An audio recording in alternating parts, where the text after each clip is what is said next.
She found her dad's car in a ditch. There was no blood in the car. It was as if he vaporized out of the driver's seat and just floated away. Koya? Belle's father owned the bar on Avenue A.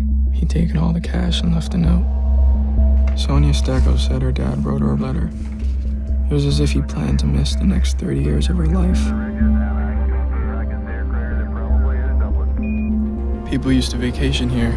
They used to come here for the lake. My dad said when he was little he'd go fishing. Now we just have dust storms. Do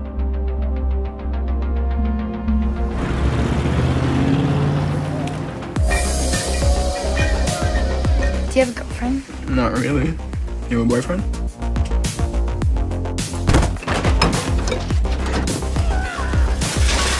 We got some scrap. What do you guys want for it? How about those bikes? You're just gonna leave like everyone else? What do you want me to do? I want you to think about us! There is nothing here. On my way back home again. Koya asked me what life on the moon was like. At sunset, they sing all the old songs. The ones Grandpa used to sing to us. Well, I'm ragged and I'm dirty. Ooh, Lord. Mothership, we're about to launch!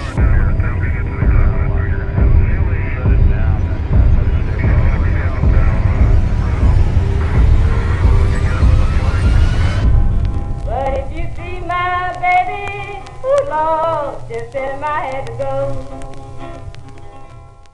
Just wanted to take a quick second to thank you for joining us today. Oh no, thank you for having me. Oh yeah, no, I'm grateful. No, I'm. We've seen the movie. We really enjoyed it. Bruce, I wanted to talk to you about a couple of things to start about with the movie. Let's get right into it. What made you want to make this movie? I love the book. The book the film is based on this beautiful novel called Please Don't Come Back from the Moon by Dean Bakopoulos, and it really moved me and stunned me. The book is set in a Midwestern Rust Belt town, and I grew up in Hong Kong, and but I totally related to the humanity of the characters and this feeling of like being abandoned and this fear of being abandoned and trying to like make the best of a life with a big gap in it. Though the book and the film is also about fatherhood and the responsibility of taking care of someone. And while reading the book, I realized that I was the same age as my father was when he had his first son, me. Mm-hmm. And I realized that I was nowhere near ready to become a father like he was.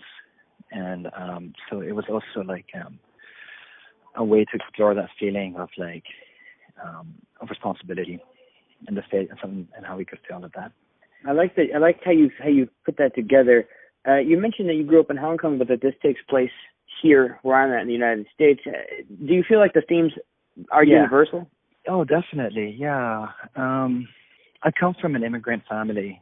My family's Vietnamese, but we grew up in Hong Kong, and I eventually immigrated to the USA. So my whole life, I kind of spent not on the road, but shifting from city to city, and so this fear of like being left behind in another city when your parents move on was something that I grew up, very fearful of, like as a nightmare, and while researching the film, which had set, even though the book takes place in Michigan, our film is set in California in the farming community here. Mm-hmm. While interviewing potential actors and locals where we shot the film, we spoke with a lot of migrant workers and people who do move from like town to town, leaving your family behind while you go off to find work elsewhere, and your kids are not sure if you ever come back, is something that like I think happens all over the world. And it kind of stuck with you when you were making it. Yeah. So you mentioned your wonderful and talented cast. How did you get all of these wonderfully talented people to come make this movie with you? Every person had a different way of coming on board. Like, James Franco, one of the actors in the film, he actually, we were friends in film school, and he actually recommended the book to me, like, on a whim, like, a long time ago. Like, over lunch, he was reading the book and said that, oh, I think you might like this book too, just based on, like, he knew what taste I like. And I think when I wanted to adapt it, he helped bring Rashida Jones on board too. Jeffrey Walberg, the lead actor, he read the script and he flew across the country to, like, audition for it. And I think for the moment I met him, I saw his vulnerability and his strength. He looks like he looks tough and vulnerable at the same time, and I knew how to cast him right away. A lot of the other actors, though, are non-actors. They're people who are from the California desert. So teenagers are locals from, like, the surrounding towns where we shot the movie. One of the main characters in the movie, this character called Uncle John, I met him at a bar in the middle of the desert, this small, like, American Legion, and he was playing guitar, and I told him about the story of the movie, and he was, like, very moved by it, and I asked him to, like, just improvise a scene where, on the fly, kind of like in the middle of the night, at the bar, and he improvised a scene where he played a father who was going to run away from his family, and he was saying goodbye to his family for the last time, without revealing he was leaving. And it was a very moving performance. Like, I remember, like, I was tearing up, and the bartender was tearing up, and my friend who was with me was tearing up too. Like, we were all, like, moved by him. So we knew we had to cast him in the movie. Yeah. So, and it was a lot of magical moments like that. Like, one of the teenage girls in the film, she came to the audition with a friend because her friend was auditioning for the movie. I saw her, like, goofing around outside in the waiting room, and I saw that, and it was just, she had this, like, this energy that I thought would be good for the character, so we cast her based on that. I like that. So a lot of it was like, yeah. I like how you explain that. So we spent a little bit of time talking about your film. Thank you. I wanted to talk about you as well, and mainly, who are some directors that you look to as inspirations for you as you build up your resume and as you make more films and as you look at your work that you've made already? One of my favorite filmmakers is his name is Edward Yang. He's a Taiwanese filmmaker who made this movie called Yi Yi in 2001, I think.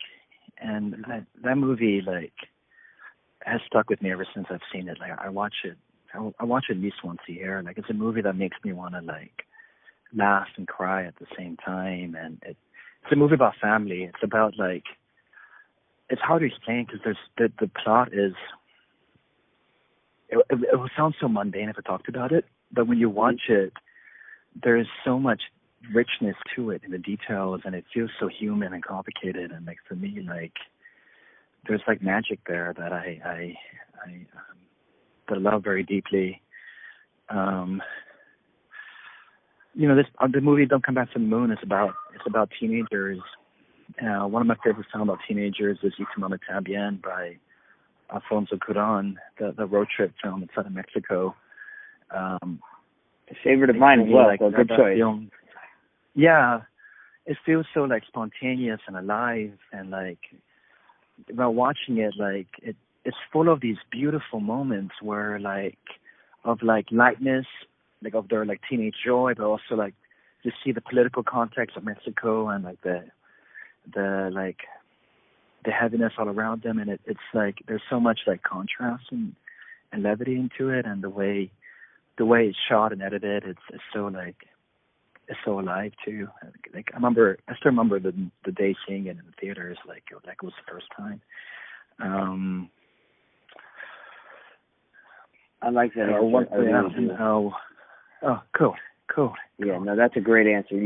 One of the things that I always like to ask anybody when I get them into a room or on a call like this, if you were stranded on a desert island and you could only have 2 films with you for the remainder of your days that you had to watch over and over, what 2 films would you pick and why?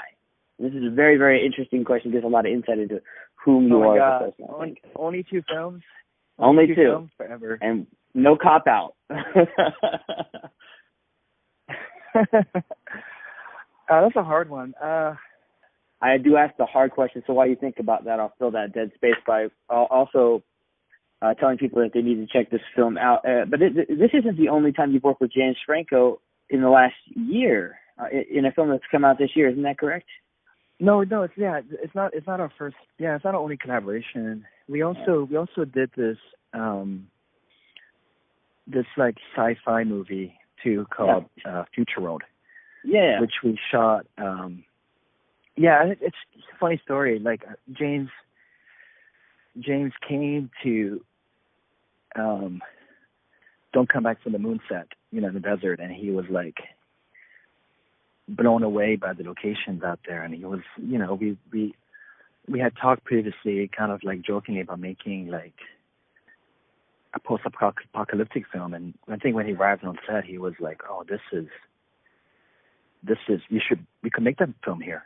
We could shoot it here." So actually, like, and so Future World was shot like almost like back to back with Don't Come Back from the Moon. Like it happened like 6 weeks later. That's pretty cool. And it's weird because like both movies are set in this not exact same locations, but the locations are like right next to each other. But the films are totally different and look totally different too. Like it's.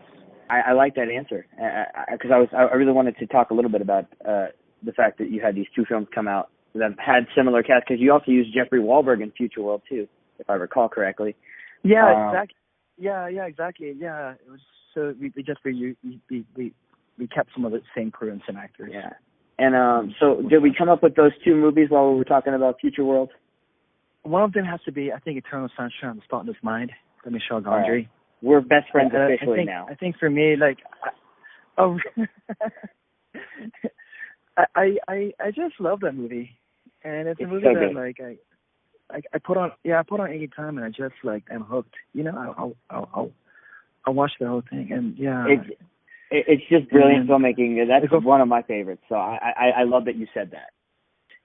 Wong Kar-wai. Oh, nice. Yeah, Wong Kar-wai. I mean, I love Wong Kar-wai, so that's a good choice. You and I think we would get along. We have similar tastes. This is a good. Those were 2 great answers, Bruce. I like those answers. Now I'm gonna kind of give you one last thing, a platform, as it were. Can you tell all of our audience here at Film Snob Reviews what exactly and why exactly they should check out Don't Come Back from the Moon? It's a very human and tender story about about fathers who have left their families behind, and these children and teenagers and women who are trying to fill in the gap and help each other, and it's a film about tenderness and like hope in a world that might be hopeless, and it has beautiful performances by a wonderful young cast, and there's a lot of little magic, quiet magic in it. I love that answer. Sorry. No. That's a great answer, Bruce. I appreciate that very candid answer and very honest answer, and I also appreciate you talking to us about this film that obviously the book left an impression on you, and it shows in the film, and there's a fingerprint of love and admiration for the source material all over it. Thank you so much for joining us today and for talking to me. If everybody hasn't checked out this movie, please go ahead and do so. You guys won't regret it. You've got James Franco, Rashida Jones in this wonderful film, Don't Come Back from the Moon. Thank you so much, Bruce. Oh, thank you, William. Thank you for having me. Thank you. Have a wonderful rest of your day, man. You too. Yes, sir. Bye-bye.